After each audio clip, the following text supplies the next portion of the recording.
Now we have a session that have been eagerly awaited by many of you.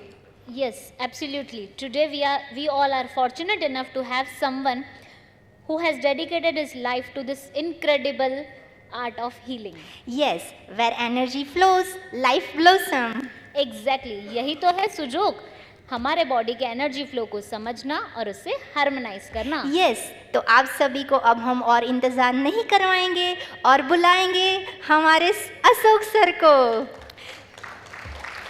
चुपचाप बैठ के नहीं, थोड़ा शोर से होना चाहिए। चुपचाप बैठ के नहीं, थोड़ा शोर से होना चाहिए। और हमारे अशोक सर का स्वागत जोर शोर से होना चाहिए।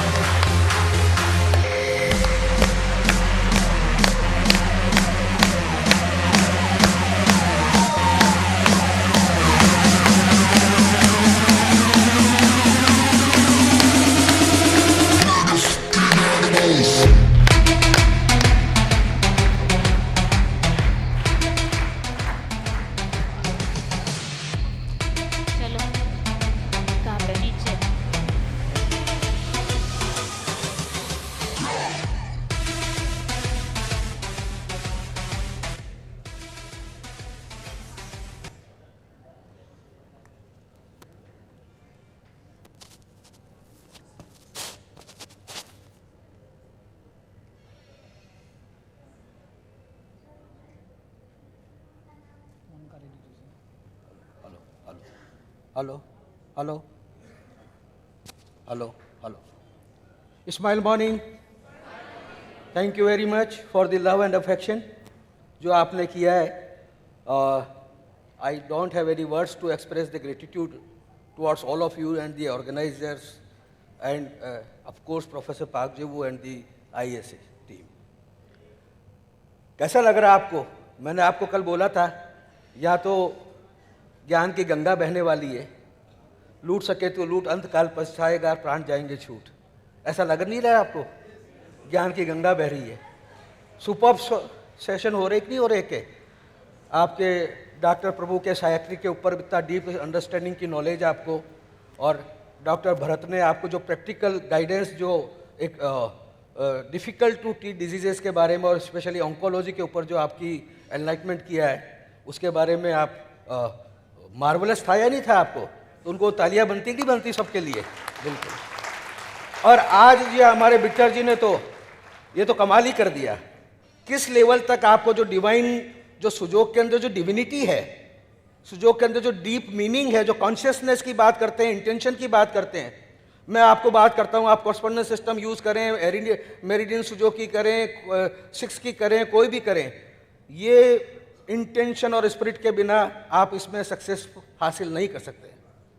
ये आपकी कॉन्शियसनेस अगर आप में नहीं जुड़ी और उस कॉन्शियसनेस अगर के साथ में आपने ट्रीटमेंट किया तो वो हीलिंग एक अलग डायमेंशन में चली जाती है, क्योंकि उसके बीच में आप उस डिवाइन चैनल और पेशेंट के बीच में आप चैनल का काम करते हैं खाली। आपका भी बिट्टर जी ने बहुत अच्छी बात बोली, आपका ईगो उसमें नहीं आना चाहिए। और ईगोलेस होना इसका मतलब क्या है? सरेंडर। ईगोलेस होने का मतलब क्या? सरेंडर। और सरेंडर किसको? सरेंडर किसको? कोई व्यक्ति को थोड़ी सरेंडर कर रहे हैं, उस डिवाइन फोर्स को जो हम सबको गवर्न करती है, गाइड करती है। तो अब सरेंडर में आ गए तो सब कुछ हो गया। हम न्यूटो में आ गए। सरेंडर का मतलब क्या है? हम कौन सी फोर्स में? हम फोर्स की बात करते हैं। सरेंडर का मतलब क्या है? न्यूटो, जीरो वर्ड। और जीरो वर्ड में no difference, no criteria, no disease, no healing, everything is perfect. Zero word में डिफरेंशिएशन है ही नहीं ना। जब डिफरेंशिएशन नहीं है तो इम्परफेक्ट है कहाँ? वहां पर नो इम्परफेक्शन। तो zero word is like a miracle word. What ever you intend it is achieved zero word में। और आपने सरेंडर कर दिया तो आपने एक सरल माध्यम से आपने जीरो वर्ड को अचीव किया। न्यूट्रो स्टेट ऑफ माइंड में चले गए, और जिसको कहते हैं डीप साधना की स्थिति के अंदर। मेडिटेटिव स्टेट क्या है? न्यूट्रो स्टेट ऑफ माइंड। लेकिन जो समाधि की स्थिति है वो क्या है? वो न्यूट्रो स्टेट ऑफ माइंड है। समाधि और ध्यान में फर्क है कि नहीं है? ये समाधि और ध्यान का फर्क है। और जितना गहरे उतरोगे, तो ये तो मोती मिलने वाले हैं आपको, जितना गहरा उतरोगे। मैं तो वो आपको कल भी बोला था, यहाँ पर महाभारत हमारे रत्न भरे पड़े हैं। वो तो 9 ही रत्न थे अकबर के दरबार में। तो यहाँ सुजोग के दरबार में तो रत्नों की कमी ही नहीं है। आप जहां हाथ मारो वहां एक रत्न है, जहां इधर एक देखो वहां रत्न है। हम कितना उसको यूज कर पाए, मैं इसलिए कहा, हो सकता है कुछ हमारे अच्छे टैलेंटेड सुजोग के लोग हैं, हो सकता है उनको यहाँ अपॉर्चुनिटी नहीं मिले, लेकिन आपको इंटरेक्ट करने की यहाँ तो अपॉर्चुनिटी है। मिलो, सबसे इंटरेक्ट करो, सीखो। ज्ञान की कोई सीमा नहीं है, जहां से ज्ञान मिले वहां से ले लो। आप तो ज्ञान को लेना, लर्निंग नेवर स्टॉप्स। जिसने सोचा मुझे सब कुछ आ गया, उसका पतन शुरू हो गया। ज्ञान के लिए तो खुले रखो दरवाजे, आ जाओ, जहां से मिल जाए। मेरे को मेरे स्टूडेंट से ज्ञान मिलता है। मैं आपको बोला है, क्लास में बोलता हूं, my students are the my greatest teachers, क्योंकि वो मुझे हमेशा फ्राइंग पैन पे रखते हैं। क्यों मुझे है कि वो पता नहीं क्या पूछ ले मुझके, वो मेरे पास आंसर होना चाहिए। मेरे क्वेश्चंस का, डाउट का, मेरे स्टूडेंट्स की डाउट का, क्वेरीज का, सबका आंसर मुझे होना चाहिए ना। उस होने के लिए, उस आंसर को होने के लिए, मुझे अच्छा टीचर बनने के लिए मुझे क्या करना पड़ेगा? खुद की तैयारी करनी पड़ेगी, पढ़ के आने पड़ेगी। या लेक्चर देना है तो रात को 3 बजे तक काम करना पड़ेगा कि यहाँ अच्छा लेक्चर देना है। तो इसका क्रेडिट जाता किसको है? ये क्रेडिट आपको जाता है। सीखता मैं हूं, लेकिन क्रेडिट आपको जाता है। ये रियली ये बात है जो आपको कहना चाहता हूं। इतने वंडरफुल सेशन हुए, और अभी पिंकी ने तो आपने बोला ही है, छोटा सा मिनी सिस्टम में। कल भी कॉरस्पॉन्डेंस सिस्टम की बात करना चाहता था, पूरी नहीं हुई है। और वो जो मेरी जो मिसिंग पार्ट था वो आज उसने बोल दिया। मैंने कल आपको बोला था कि how to select the proper correspondence system.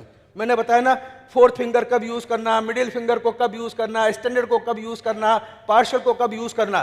कल जो मिसिंग पार्ट था, जो कि टाइम का कंस्ट्रेंट था, वो आज भी हो सकता है, आज भी हो, लेकिन हम क्या कर सकते हैं।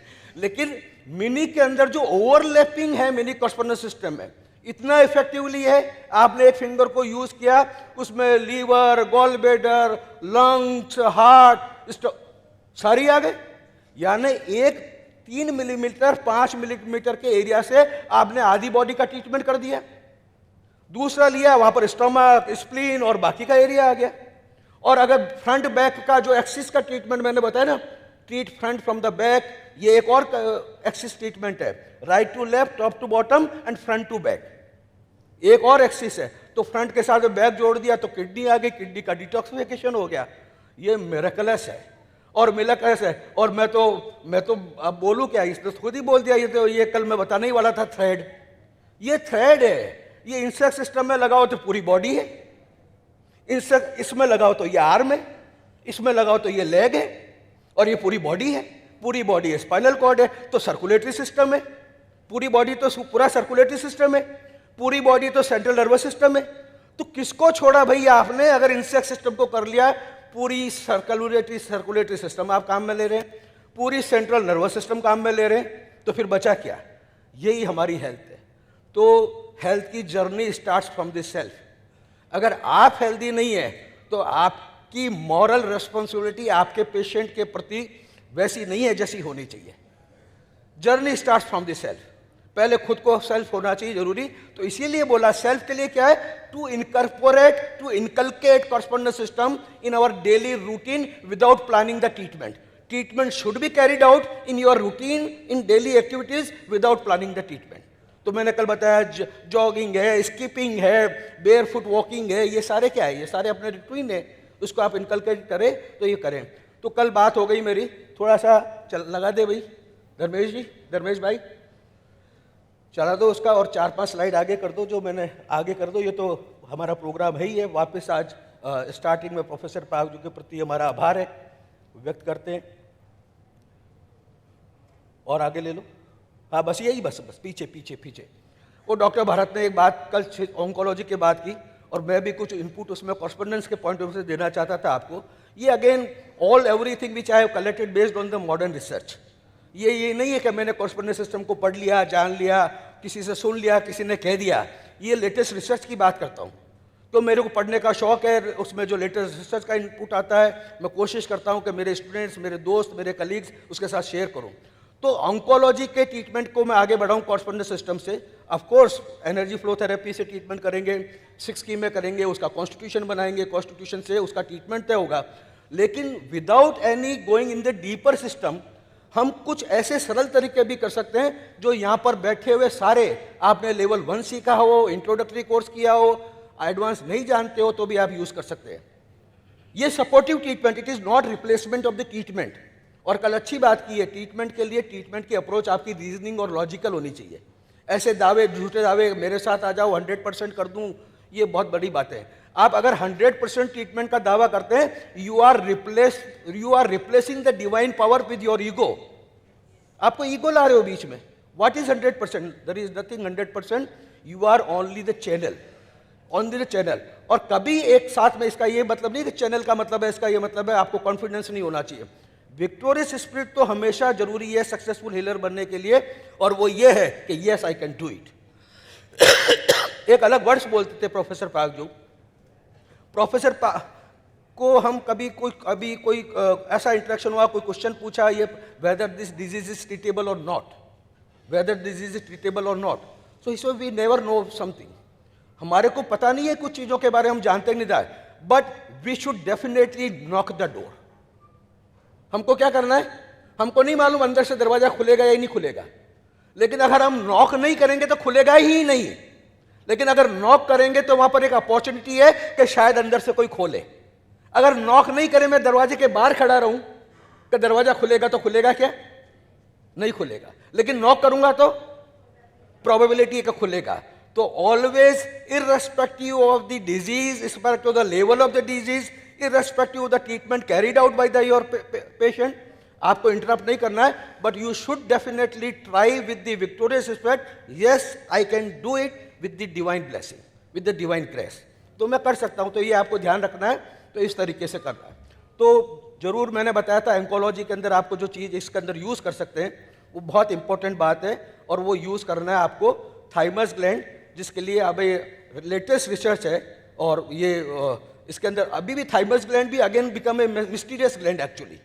पहले पीनियल और इन दोनों को मिस्टीरियस है, थाइमस ग्लैंड की भी अब जो नॉलेज है वो और बढ़ती जा रही है मॉडर्न रिसर्च से। थाइमस ग्लैंड को पहले थोड़ा इम्यून सिस्टम्स के बारे में, थोड़ा बच्चों की ग्रोथ के बारे में डेवलपमेंट है, अब तो ये साइंस को और मालूम पड़ा कि यार थाइमस ग्लैंड के और बहुत सारे हिडन एस्पेक्ट्स हैं। तो उसमें एक हिडन एस्पेक्ट्स है कि बोन मेरो में जो लिम्फोसाइट्स बनते हैं वो थाइमस ग्लैंड उसको टी सेल्स में कन्वर्ट करती है। किस में करती है? टी सेल्स में कन्वर्ट करती है, जो हमारे कैंसर के लिए एंटी कैंसर ट्रीटमेंट का काम करती है। तो कोई भी ऑन्कोलॉजी का ट्रीटमेंट अगर आप करते हैं, किसी पेशेंट का ट्रीटमेंट करते हैं, तो कॉरस्पॉन्डेंस सिस्टम में हम क्या इंक्लूड कर सकते हैं?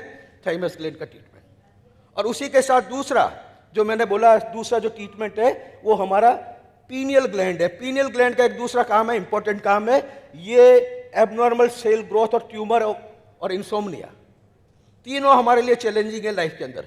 ट्यूमर ग्रोथ को इनहिबिट करने वाली जो एक ट्रीटमेंट हम जो कर सकते हैं, पीनियल ग्लैंड को ट्रीट के अंदर प्लान करना, क्योंकि cancer growth is everything is like a tumour, तो उसके ट्रीटमेंट के लिए आपको पीनियल ग्लैंड को आपको जरूर यूज करना चाहिए।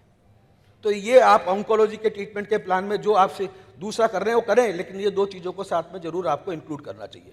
अब जो एक बहुत बड़ी बात बता रहा था, फैटी लीवर, ये तो एपिडेमिक ही है एक्चुअली, बहुत बड़ी मिथ है, बहुत बड़ी गलतफहमी है कि दुबले लोगों को फैटी लीवर नहीं हो सकता है। क्योंकि लोग क्या होता है, फैटी लीवर, फैटी है ना, फैट हूं तो मेरा लीवर में फैट होगा। ये बहुत बड़ी गलतफहमी है, आपको गलतफहमी निकाल देनी चाहिए। और एक दूसरा प्रश्न आपको पूछना चाहता हूं, आप अपनी कमिंग जनरेशन, आपकी हेल्थ तो पता नहीं, might be you are defective piece, already defective piece, अब क्या करोगे? हो सकता है मैं भी डिफेक्टिव हूं, आप भी डिफेक्टिव हो, लेकिन क्या आप चाहते हो आपकी नेक्स्ट जनरेशन, आपके चिल्ड्रन, आपके ग्रैंड चिल्ड्रन हेल्दी रहे या ना रहे? ये चाहते हो नहीं चाहते हो? मुझे आपका आंसर चाहिए, चाहते हो नहीं चाहते हो? तो चाहते हो तो इसकी रेस्पॉन्सिबिलिटी किसको लेनी पड़ेगी? आपको लेनी पड़ेगी। और इसके लिए मैं आपको रिसर्च बताना चाह रहा हूं। जिनके दादा दादी, नाना नानी, उनको high blood pressure, diabetes, insulin resistance, kidney disease, cancer और स्ट्रोक, इनकी हिस्ट्री रही है। किनको? तीसरी जनरेशन, ग्रैंड पेरेंट्स को, उनकी थर्ड जनरेशन को फैटी लीवर होने की संभावना 80% है। फैटी लीवर, ये आपको समझ में आना चाहिए। तो इसका मतलब है अगर आपको ये बीमारी है आज की तारीख में, किडनी की प्रॉब्लम, ब्लड प्रेशर की प्रॉब्लम, कैंसर या इसी कोई से रिलेटेड जो स्ट्रोक्स ऐसी कोई प्रॉब्लम है, तो आपकी थर्ड जनरेशन के लिए आप आज की तारीख में डिजीज क्रिएट कर रहे हैं। ये आपको समझ में आना जरूरी है। हम स्कूटर चलाते हैं, कार चलाते हैं और उसका माइलेज कम होता है तो चिंता करने लगते हैं, यार माइलेज कम हो रहा है, यार थोड़ा पेट्रोल ज्यादा लगने वाला है, माइलेज कम हो रहा है, मैकेनिक के ले जाते हैं, भाई देख इसका माइलेज कम हो रहा है यार। देखते नहीं देखते? हमारी बॉडी का माइलेज कम हो रहा है, किसी को चिंता ही नहीं है। हमारा अपना माइलेज कम हो रहा है और उसकी चिंता ही नहीं है। गाड़ी का माइलेज कम हो रहा है, सबको चिंता है, हमारा अपना माइलेज कोई सोच ही नहीं रहा है। तो ये बहुत ध्यान देने की बात है।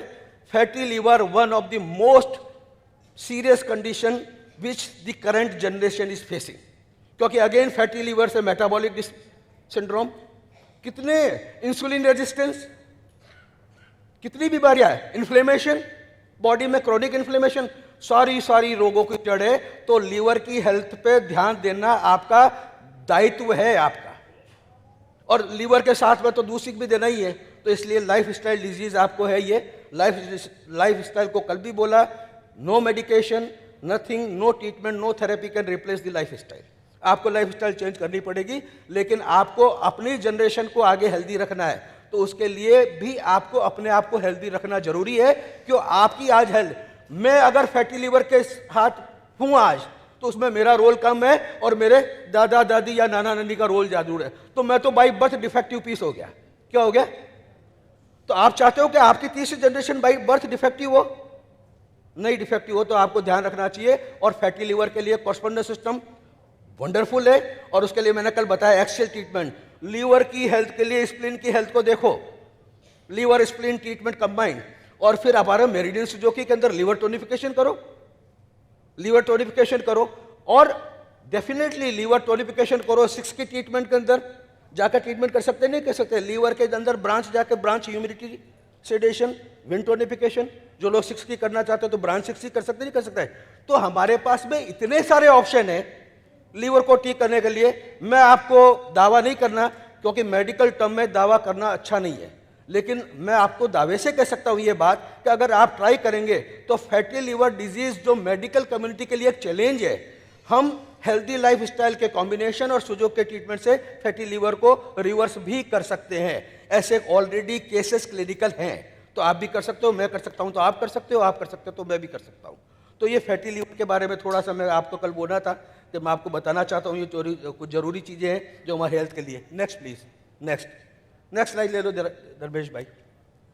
एक क्रोनिक इन्फ्लेमेशन के लिए मैंने कल बात की थी, मैंने बताया डिजीज के 1000 नाम, मेडिकल टर्मिनोलॉजी कॉम्प्लिकेटेड, बहुत सारे नाम जो मैं प्रोनाउंस भी नहीं कर सकता क्योंकि मेडिकल बैकग्राउंड नहीं है, एडमिटेडली नहीं जानता हूँ, उसके नाम भी नहीं बोल सकता अच्छी तरीके से, उसकी इटियोलॉजी और पैथोलॉजी नहीं जानता। लेकिन एक बात मेरे को समझ में आ गई इतने सालों को पढ़ने से, आजकल सबसे बड़ा जो ज्वलंत सब्जेक्ट है ना, क्या मालूम है मेडिकल फील्ड में? लॉन्जेविटी का चल रहा है, मालूम है ना, बहुत रिसर्च चल रही है। और जो लोग मल्टी मिलियनर उन्होंने तो अपने वो क्रायो रूम बनाकर उसके अंदर अपना अरेंजमेंट किया कि अगले 100 साल तक उनको बर्फ में फ्रीज करके रखा जाए, कि वन डे एक टेक्नोलॉजी आ जाएगी कि उनको जिंदा कर दिया जाएगा। ये लॉन्जेविटी के ऊपर काम हो रहा है, और लॉन्जेविटी के ऊपर आप भी पढ़ें तो बहुत अच्छी अच्छी ऑथर्स की बुक्स हैं, मैंने पढ़ी है। घूम फिर के चाहे लॉन्जेविटी के पे पढ़ूं, चाहे फैटी लीवर के ऊपर पढ़ूं, किसी पे पढ़ूं, घूम फिर के मैं किस पे आ जाता हूं? क्रोनिक इन्फ्लेमेशन पे आ जाता हूं। बीमारी एक, कॉज क्रोनिक इन्फ्लेमेशन, बीमारी दूसरी, कॉज क्या? Chronic inflammation. तो आपको मैं एक मैसेज जो इस वर्कशॉप के अंदर, सुजोग फेस्ट के अंदर जो इन लोगों ने मेहनत करके दी है, जो अगर मैं आपको एक चीज ही कम्युनिकेट करना चाहता हूं, try to control chronic inflammation. Acute inflammation is not a challenge, body खुद ठीक कर लेती है। कहा ना, अगर आप जुकाम हो गया आपको, दवा खाओ तो 1 हफ्ते में ठीक होती है, दवा नहीं खाओ तो 7 दिन में ठीक होती है। जुकाम ठीक होती है, दवा खाओ तो 1 हफ्ते में हो जाएगी, नहीं खाओगे तो 7 दिन में ठीक हो जाएगी वो ठीक। ये आपकी चॉइस है क्या करना है, क्यों एक्यूट है, आपकी बॉडी का इम्यून सिस्टम ठीक है तो काम कर ही रहा है अपने आप से, उसकी चिंता ही नहीं है एक्यूट इन्फ्लेमेशन की। चिंता किसकी है? ये क्रोनिक इन्फ्लेमेशन की है। और क्रोनिक इन्फ्लेमेशन के लिए जितना आप नॉलेज को अपग्रेड कराओ, एक्चुअली क्रोनिक इन्फ्लेमेशन अगर है तो मैं आप लोग सब बैठे हैं और मेरे साथी लोग हैं, मैं it is not like that I want to show my knowledge, आपसे मैं इंटरेक्ट करना चाहता हूँ। क्रोनिक इन्फ्लेमेशन को हम 6 की एनर्जी के अंदर कौन सी एनर्जी में डालना चाहिए मुझे? क्रोनिक इन्फ्लेमेशन को किस में डालना चाहिए? क्रोनिक इन्फ्लेमेशन को किस कैटेगरी में डालना चाहिए? बस एक प्रश्न है बस। क्रोनिक इन्फ्लेमेशन में कहां से आएगा? कौन सी एनर्जी में? Ultimately chronic energy is dryness energy, dryness. अगर आग लगी है, आग लगी धीरे धीरे इन्फ्लेमेशन होता है क्या? उस स्कारिंग हो जानी होती है जहां आग लगेगी। तो अल्टीमेटली अगर क्रोनिक इन्फ्लेमेशन को ट्रीटमेंट करना है तो आपको कौन सी एनर्जी के ऊपर फोकस करना पड़ेगा? हीट पे नहीं करना पड़ेगा। कौन सी एनर्जी पे? क्योंकि क्रोनिक ने ऑलरेडी वहां पर अपना जो हीट वाला काम तो कर दिया है। और जब हीट का एक्सेस क्या है, जब हीट कंटिन्यूसली रहेगी तो कौन सी पावर वहां पर जाकर अपना अड्डा जमाने वाली है? कौन सी एनर्जी आने वाली है एक्सेस रिलेशन से? भाई आप मेरिडियन सोचो कि अब एनर्जी की बात कर रहे हैं ना, तो करो ना। तो हीट को सब्जुगेट या हीट को कौन एक्सियल ट्रीटमेंट से कौन कंट्रोल कर रहा है? ड्राइनेस। तो वो हीट तो वहां सब्सिडाइज हो गई, वो वहां मौजूद हो गई, लेकिन उसके पास में जो एनवायरनमेंट क्रिएट हुआ कौन सी एनर्जी का हुआ? वो ड्राइनेस एनर्जी का हुआ। तो आपको फोकस किसको करना पड़ेगा? ड्राइनेस को फोकस करना पड़ेगा। इसीलिए मोक्सा अपने आप में हीट थेरेपी है, लेकिन moxa is useful for the chronic inflammation. ये लिख लो आप। अगर क्रोनिक इन्फ्लेमेशन लोकल एरिया पर है किसी भी पे, कल उन्होंने बताया रेडिएशन के बाद में मोक्सा नहीं कर सकते, क्यों? रेडिएशन कौन सी एनर्जी है? कल बात की थी, आपको याद है? कौन सी एनर्जी है? हॉटनेस। सारे सिम्टम आते हैं, बाल उड़ जाते हैं, स्किन के ऊपर रेडिएशन का इफेक्ट आता है, हॉटनेस एनर्जी है। जब हॉटनेस एनर्जी पावरफुल है, आप moxa, strong stimulation, strong pressure, ऐसी बहुत सारी चीजें जिसमें body is prone to infection also, आप नहीं कर सकते, वो उसमें नहीं कर सकते। लेकिन क्रोनिक इन्फ्लेमेशन है, ऑलरेडी नोन है मेडिकली क्रोनिक इन्फ्लेमेशन है, तो आप क्या कर सकते हो? क्रोनिक इन्फ्लेमेशन का ट्रीटमेंट क्या है? Heat energy. क्योंकि क्रोनिक इन्फ्लेमेशन अपने आप में डोमिनेंट एनर्जी कौन सी है उस एरिया के अंदर? ड्राइनेस है। तो आप क्या कर सकते हो? अगर लोकलाइज मान लो लीवर में इन्फ्लेमेशन है क्रोनिक फॉर एग्जांपल, तो आप क्या कर लो? लीवर के कॉरस्पोंडेंसी एरिया पर मोक्सा कर लो, डायरेक्ट मोक्सा कर लो, इनडायरेक्ट मोक्सा कर लो, नीचे गार्लिक लगा लो, नीचे जिंजर लगा लो, जिंजर की स्लाइस बना के जिंजर का स्टैंड बना लो। जिंजर अपने आप में एंटी इन्फ्लेमेटरी है। हर्बल मोक्सा, ये क्या कहते हैं इसको? Herbal moxa. जिंजर लगा लो, टर्मरिक, फ्रेश टर्मरिक, उसका स्लाइस बना के स्टैंड लगा लो, उसके ऊपर मोक्सा लगा लो, और कॉरस्पोंडेंस एरिया पे लोकल पे कर सकते हो। और अगर जो लोकलाइज नहीं है अगर इन्फ्लेमेशन, तो क्या करें फिर उसके केस में? फिर कैसे करें? आपको कोई आइडिया? लोकलाइज नहीं है, मान लो मल्टीपल एरिया के अंदर इन्फ्लेमेशन है, सिस्टमेटिक इन्फ्लेमेशन है, तो क्या करें फिर बताओ? मिनी सिस्टम नहीं, फुल से basic energy treatment. Basic energy treatment के पॉइंट मालूम है आपको? मालूम होना ही चाहिए। और कौन सी? यिन या यांग? यिन, यिन, यिन, यांग नहीं, यिन। क्रोनिक के यिन हीट चाहिए, क्रोनिक के अंदर यिन हीट, एक्यूट के अंदर यांग हीट। मोक्सा के अंदर भी यही रूल है, एक्यूट कंडीशन के अंदर यांग सरफेस, क्रोनिक कंडीशन के अंदर यिन सरफेस। अपोजिट नहीं है इसके अंदर। मोक्सा के अंदर रूल क्या है? अगर एक्यूट डिजीज है तो कौन सी सरफेस पे मोक्सा करते हैं? यांग सरफेस पे। क्रोनिक डिजीज है तो कौन सी सरफेस यूज करते हैं? यिन सरफेस यूज करते हैं। तो ये अगर स्प्रेड है इन्फ्लेमेशन, तो ये वन ऑफ द टेक्निक है कि आप इसको यूज कर सकते हैं, मोक्सा को यूज कर सकते हैं। ये सरल तरीके में कोशिश मैंने की है कि आप प्रैक्टिकली उसको इनकॉर्पोरेट कर सकते हो आपकी क्लिनिकल प्रैक्टिस में या आपके अपने ट्रीटमेंट के अंदर किसी में। Next please, next. धर्मेश भाई नेक्स्ट। ये बहुत सारे, आप इसकी इटियोलॉजी इसमें नहीं जाएंगे, ये क्रोनिक इन्फ्लेमेशन बॉडी में क्या क्या नुकसान करता है ज़्यादा डिटेल में। Next please, next. ये बहुत सारे क्रोनिक इन्फ्लेमेशन समझो कि ये हमारा सबसे बड़ा एनीमी है। Next please. ये कॉरस्पोंडेंस सिस्टम से भी कुछ ट्रीटमेंट कर सकते हैं। ये स्लाइड आपसे शेयर हो जाएगी, मैंने बोल दिया सबको आपके साथ शेयर करने के लिए। हाँ, ग्रुप में डाल देंगे तो ये आपको मिलेगी सारी चीज़ें। तो कोई बात नहीं है। तो ये इसमें टाइम नहीं लेते। इसके अंदर मैंने बहुत सारे जो क्लिनिकल एक्सपीरियंस के द्वारा और मैंने जो अपनी एकेडमिक स्टडी है उससे मैंने देखा कि कौन से सीड के अंदर ऐसी एनर्जी है जो हम क्रोनिक इन्फ्लेमेशन के ऊपर काम में ले सकते हैं। तो उसके बारे में मैंने कुछ आपको दिया है। Next please, next. ये मोक्सा के लिए मैंने बता ही दिया मोक्सा का क्या बेनिफिट है और क्रोनिक इन्फ्लेमेशन में कैसे कर सकते हैं। और अगेन मोक्सा हमारे इम्यून सिस्टम को भी स्ट्रॉन्ग करता है। ये लिम्फोसाइट्स को एक्टिवेट करता है। किलर सेल्स के बारे में भी बड़ी रिसर्च हो रही है कि मोक्सा किलर सेल्स को एक्टिवेट करने के अंदर उसका बड़ा इंपॉर्टेंस रोल है। तो ये चीज़ें ऑलरेडी जो है, और मोक्सा के बारे में तो आपको मालूम है, मोक्सिब्यूशन एक अलग आर्ट है, अलग हीलिंग आर्ट है। ये चाइनीज मेडिसिन के अंदर, टीसीएम के अंदर तो मोक्सा के लिए क्या है, when there is no possibility to treat the disease by needles, then there is one more possibility available, treat the person with the moxa. ये लिखा है मोक्सा के बारे में। तो मोक्सा को हायर डायमेंशन माना गया है। क्या माना गया है? हायर डायमेंशन माना गया है। तो इस तरीके से next please, next next next next. हाँ, एक प्लीज थोड़ा सा पीछे, एक और पीछे, एक और बात जो करना चाहता हूँ। कल डॉक्टर प्रभु ने इमोशनल और साइकेट्री के बारे में बहुत बताया।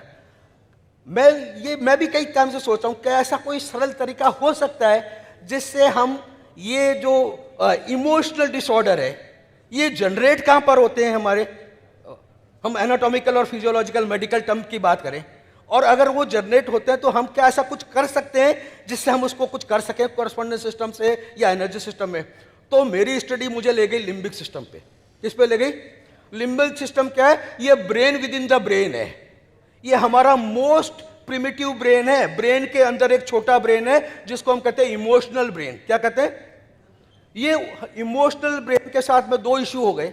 एक्चुअली जब हम प्री हिस्ट्री की बात करें, प्रिमिटिव जब हम थे, प्रिमिटिव जंगलों में रहते थे, कभी शेर सामने आ गया, कभी कुछ हो गया, हमेशा चैलेंजिंग सिचुएशन में रहते थे। तो ये हमारी सर्वाइवल के लिए ये इमोशनल ब्रेन की बड़ी इंपॉर्टेंस थी, क्योंकि ये क्विक रेस्पॉन्स के लिए हमारे को एक देती थी कि यार भागो यहाँ से, भागने के लिए एनर्जी चाहिए, पेड़ पे चढ़ जाओ, इधर कूद जाओ, भागो, तुरंत एक्शन लेने के लिए जो काम करती थी वो कौन करती थी? लेकिन तो आज की तारीख में वो चैलेंजेस हमारे पास है क्या? आज की तारीख में तो ऐसे चैलेंजेस है ही नहीं। लेकिन वो हमारी जो प्रोग्रामिंग है वो अभी भी वैसी है। तो हम बार बार क्या कहते हैं, फाइट फ्लाइट मोड में बार बार ट्रेवल करते रहते हैं, और उसकी वजह से स्ट्रेस, एंग्जाइटी जितनी कितनी सारी बीमारियां होती हैं, बहुत तरह की बीमारियां हैं। तो मैं बेरिडियन सुजोकी और कॉरस्पॉन्डेंस सिस्टम्स की मिलीजुली बात कर रहा हूँ, ऐसी बात कर रहा हूँ तो हमारे को कुछ नई आइडिया भी मिले। तो पुराने लेक्चर तो आप सब लोगों ने मेरे सुने वही है। तो फिर मैं यही तो कर रहा था, आप मेरे को सिखा रहे हो। तो रात को 3 बजे तक मैं यही चिंता करता रहता, आज बात क्या करूं यार मैं। तो ये 3 बजे तक मैंने रात को पीपीटी बनाई, तो नई क्या चीज करें। तो ये इसके अंदर लिम्बिक सिस्टम है। तो लिम्बिक सिस्टम क्या है? Brain with in the brain. Next please. अभी देखो लिम्बिक सिस्टम क्या है? ब्रेन विद द ब्रेन है। ये हमारा इमोशनल ब्रेन है।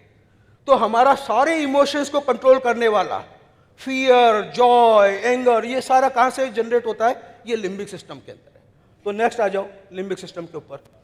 कॉग्निटिव ब्रेन जो हमारा एडवांस ब्रेन है, ये इसको कहते हैं कॉग्निटिव या एडवांस ब्रेन है। ये कम्युनिकेशन, ये सारी स्किल्स, पढ़ना लिखना जानना, ये सारी कॉग्निटिव ब्रेन है।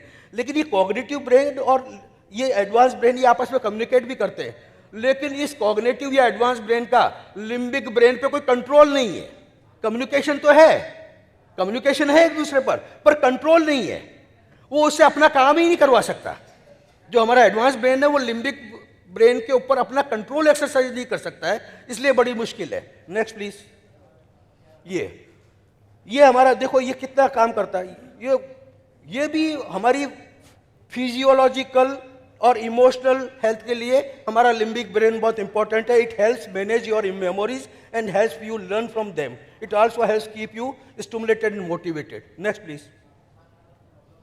इसकी लोकेशन कहाँ है? Inner most part of the temporal lobes. मैं पिक्चर्स में दिखाऊंगा, आपको मालूम पड़ेगा। Next please. ये इसके मेन फंक्शंस है लिम्बिक सिस्टम के। Eat and drink, reproductive health, care for young, react to surrounding, वही फाइट और फ्लाइट मोड वाली सिचुएशन है। Next please. नेक्स्ट।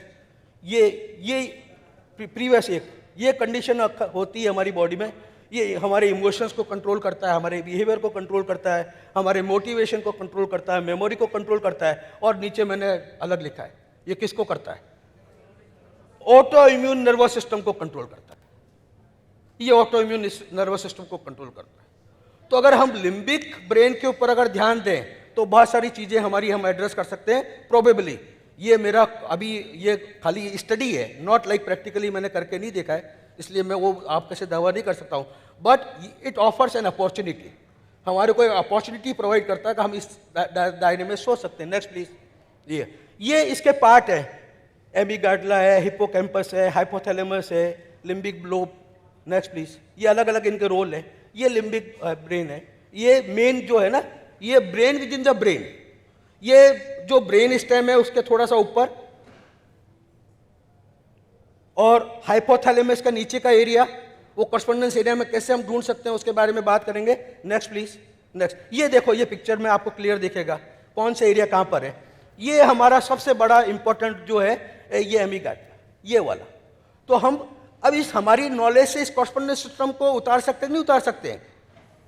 इस एरिया को हम कॉरस्पॉन्डेंस सिस्टम की नॉलेज के ऊपर इनकॉर्पोरेट कर सकते हैं नहीं कर सकते? ये नेक्स्ट प्लीज। नेक्स्ट। ये वापस, ये इसका मतलब क्या है? ये हमारी फ्रंट की साइड में नहीं है, कहां पर है? ये हमारी अगर ब्रेन को हाफ किया जाए तो ये बैक साइड में है। कहां पर है? ये बैक साइड में है। Next please. ये देखो, ये अलग अलग पिक्चर्स मैंने निकाली है ताकि आपको क्लैरिटी हो कि ये कैसे है। नेक्स्ट। ये कहां पर है? तो ये हम ब्रेन के इस तरीके से इस एरिया के अंदर। Next please. नेक्स्ट।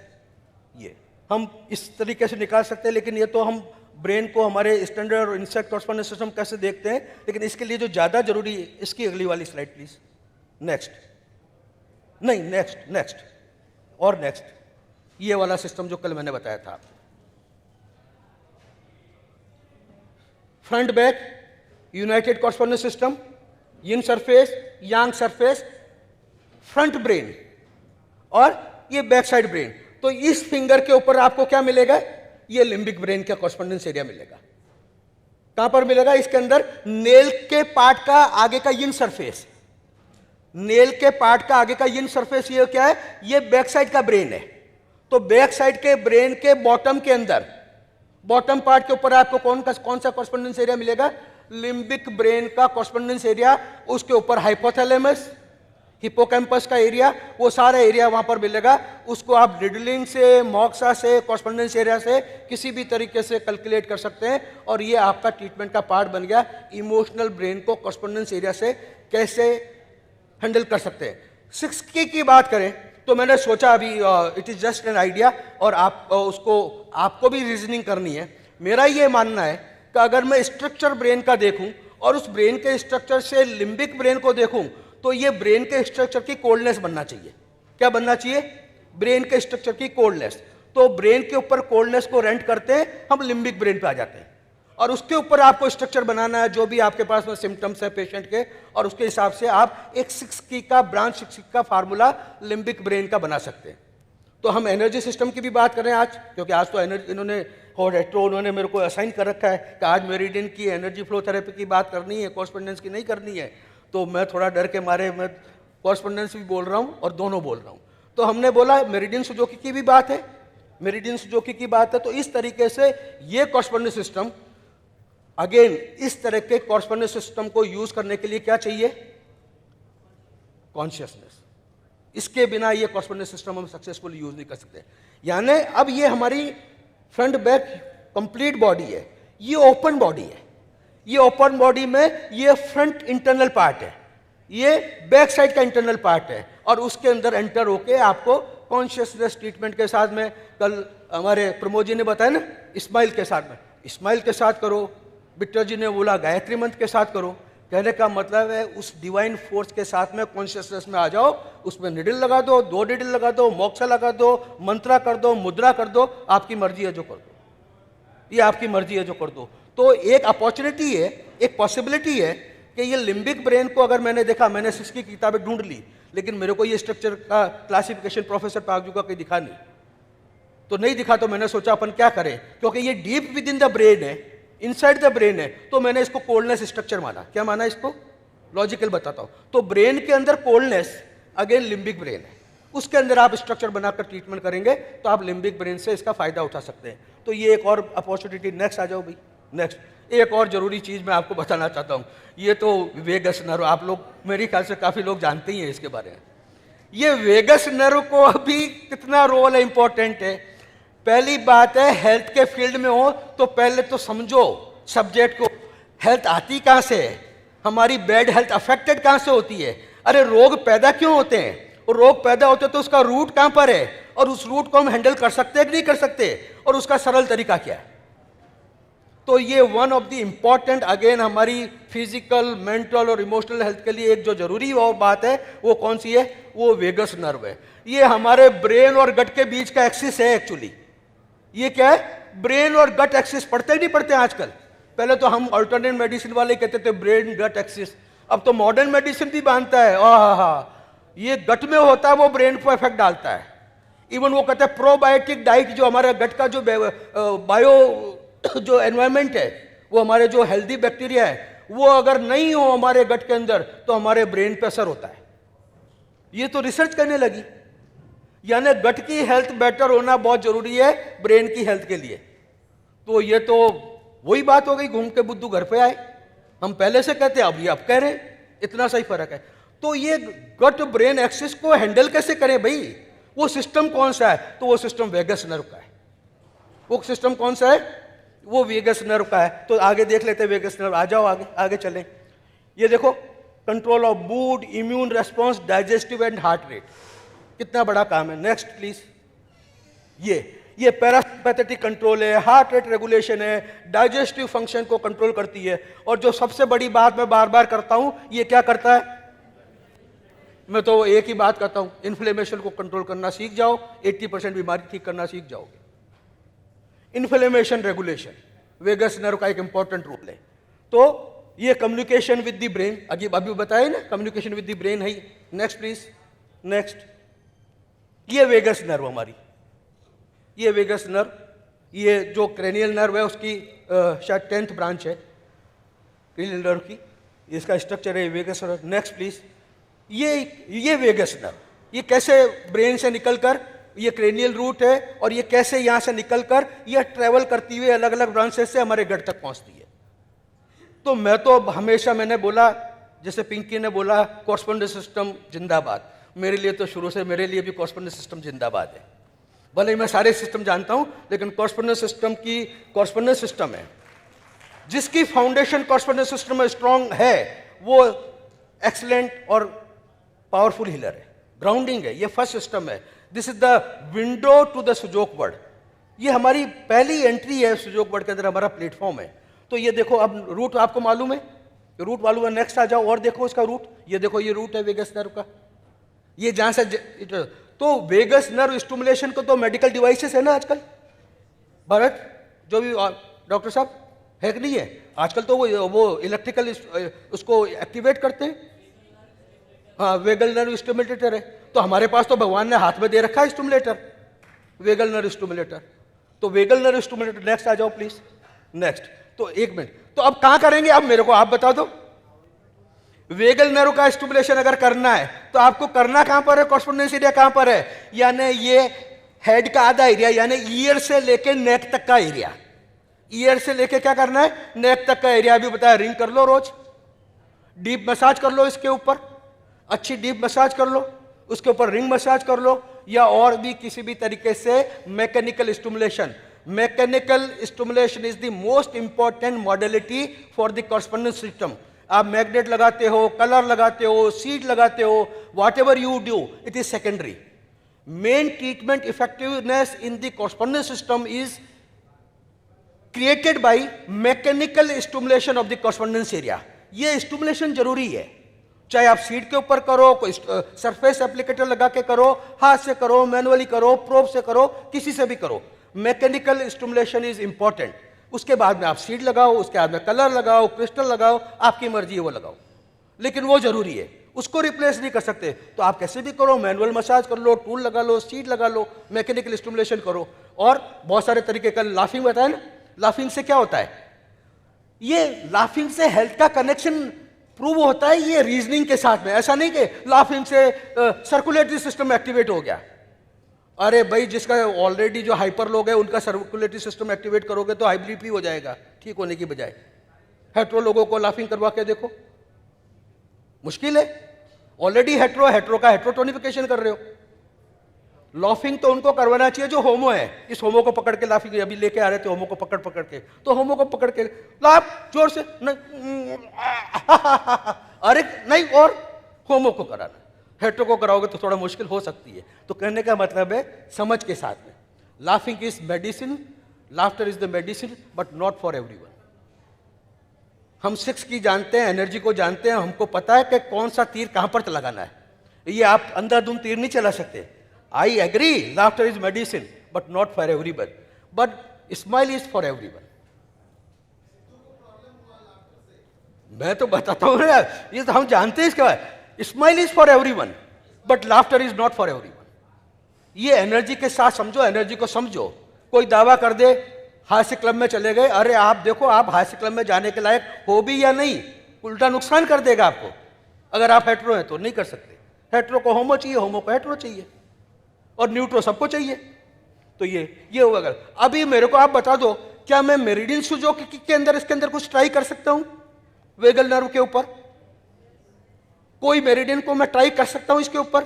बताओ कौन सा कर सकते हैं?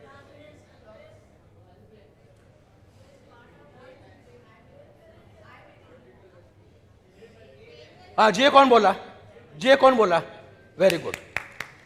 पहला जे देखो, रूट देखो जे का, अराउंड द ईयर नेक से आता है जे मेरिडियन। और कौन सा? एक और इससे भी बेटर है, जे से भी बेटर।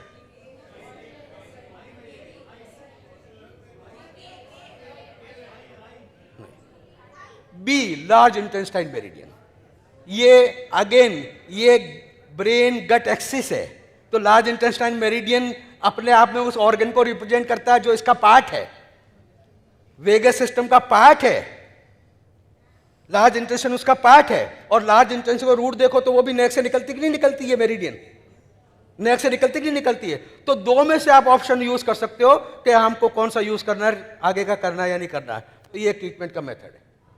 तो ये वेगस नर्व का स्टिमुलेशन, फिर वेगस नर्व के लिए बहुत सारे फेड आइडियाज भी आपको नेट में मिल जाएंगे। कोई भी फेड आइडिया यूज कर सकते हो, लेकिन ये ध्यान रखो वो हार्मफुल नहीं होना चाहिए। आप यूज करो कोई भी फायदा। गार्गल कर सकते हैं, बहुत अच्छा है, ये मेडिकली प्रूवन है। गार्गल जो सुबह आप करते ही नहीं आजकल, आपको ऐसे, पर गार्गल क्या करते हैं? पानी डाल के गार्गल करो, ध्यान वेगल नर्व स्टिमुलेशन। बिल्कुल ये बता, ओम का उच्चारण कर सकते हैं, वेगल नर्व स्टिमुलेशन। चैंटिंग कर सकते हो कोई भी, हाँ बिल्कुल। तो कहने का मतलब आप किसको इनकॉर्पोरेट कर सकते हो बहुत सारी चीजों को हमारी एनर्जीज के साथ। Next please, next. हाँ, तो सब एक दूसरे से इंटरकनेक्टेड है, सारी चीजें इंटरकनेक्टेड है। एनर्जी को समझेंगे सारी चीजें। ये सेड, ये भी सारी बीमारियों की जड़ तो यहां पर है, स्ट्रेस, एंजाइटी और डिप्रेशन। पर ये हो क्यों रहा है भाई? कारण कहां पर है? एक तो बहुत सारे कारण हम मेडिकली जानते हैं, एक्सपेक्टेशन, आज के जमाने की भागम भाग की जिंदगी है, लेकिन ये तो सबके साथ में। मेरे को हो रहा है, आपको नहीं हो रहा है, इनको हो रहा है, इनको नहीं हो रहा है। तो फिर हो क्यों रहा है जिनको हो रहा है? ये समझना पड़ेगा ना। एनवायरमेंट तो दोनों के लिए कॉमन है, तो इसका मतलब है मैं उसके लिए ग्राउंड हूं, मैं उसके लिए ग्राउंड हूं, मेरा कॉन्स्टिट्यूशन उसके लिए रेस्पॉन्सिबल है। तो बात करेंगे बाद में कॉन्स्टिट्यूशन की। क्या कॉन्स्टिट्यूशन को चेंज कर सकते हैं? और कर सकते हैं तो किस हद तक कर सकते हैं, या नहीं कर सकते तो फिर क्या कर सकते हैं? इसकी भी बात करेंगे बाद में, कॉन्स्टिट्यूशन की बात करेंगे तब नेक्स्ट सेशन में। लेकिन ये बहुत इंपॉर्टेंट है, माइंड बॉडी स्पिरिट। हमारी बने बना ना, हमारे लिए ये जो एड्रेनलिन रश है, एड्रेनलिन का रश होता है ना, जब हमारे कोई स्ट्रेसफुल सिचुएशन हो, कोई थ्रेटनिंग कंडीशन हो, तो तुरंत ब्रेन सिग्नल भेजता है, अरे देखो खतरा, और एड्रेनलिन को एक्टिवेट करता है, और वहां से हार्मोन रिलीज होते हैं, कॉर्टिसोल और एड्रेनलिन वगैरह, और वो अपना अपना काम करने लग जाती है, हार्ट रेट बढ़ जाती है, मसल्स में ताकत आ जाती है, मसल्स टाइट हो जाती है, और ये रिस्पॉन्स है, और वो सिचुएशन को हैंडल करती है। और जब सिचुएशन जाती है अपने आप से वो कूल डाउन हो जाता है सिस्टम। लेकिन अब तो क्या हो गया, सिचुएशन ऐसी हो गई कि हमारे को उसकी जरूरत ही नहीं है, उस एक्टिवेशन की जरूरत ही नहीं है और वो रिपीटेडली एक्टिवेट हो रहा है। हम एक्साइटेड हो रहे हैं, एक मूवी देख रहे हैं, डिशुम डिशुम, और वो एक्टिवेट हो गई। एक मूवी देख रहे हैं, वो एक्टिवेट हो गई। वो कब एक्टिवेट हो रही है हमको पता ही नहीं है, और जितनी बार एक्टिवेट हो रही है वो काम करना पड़ रहा है सिस्टम को, ब्रेन को सिग्नल भेजना पड़ता है, एड्रिनल ग्लैंड को हार्मोन बनाना पड़ता है, हार्मोन को अपना काम करना पड़ता है, और जब उसको ओवरबर्डन कर दोगे तो वो क्या हो जाएगा? यही है एड्रिनल फटीग। यही तो एड्रिनल फटीग है, और क्या है? क्यों होता है एड्रिनल फटीग? एड्रिनल रश की वजह से। एड्रिनलिन का जो रश होता है, अनरिक्वायर्ड रश जो बार बार होता है, और उसकी वजह से ये एड्रिनल फटीग हो जाता है, और उसके वजह से बहुत सारी हेल्थ कंडीशन हो जाते हैं, और उसमें अगेन इन्फ्लेमेशन एक और कंडीशन है। लो फिर आ गया इन्फ्लेमेशन, वापस घूम फिर के मैं तो वहीं आने वाला हूं, क्रोनिक इन्फ्लेमेशन पे। ये तो आ जाओ, देखो और आगे देख लेते हैं क्या होता है इसके अंदर। नेक्स्ट ले लो दरवेश भाई।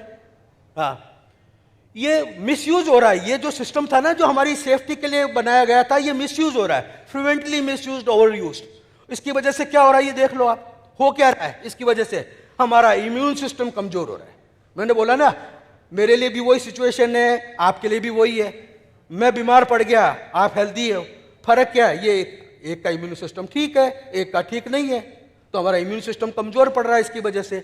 और क्या हो रहा है? Migraine, heart burn, insomnia, digestive disorder, addictive behaviour, पान मसाला खाना, गुटखा खाना, मिठाई खाना, आइसक्रीम खाना, ये सब एडिक्शन है।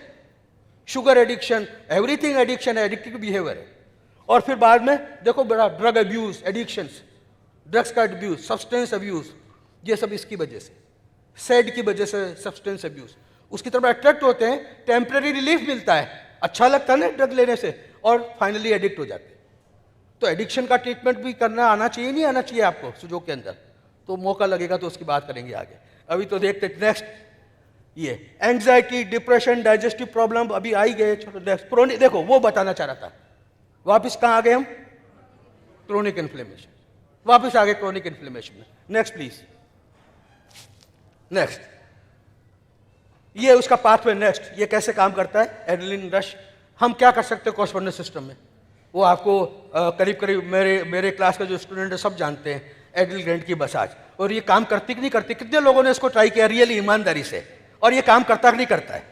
ये रियली काम करता है, रियली काम करता है। मैंने तो जो एज ए पेशेंट नहीं आया, खाली ऐसे डायलॉग से अंदर बातचीत के अंदर उसको बात सुनी, मैंने कहा यार ये कर लिया करो, कुछ दिन बाद मिलता है, नहीं सर बहुत फायदा मिलता है इससे, सेफ एकदम।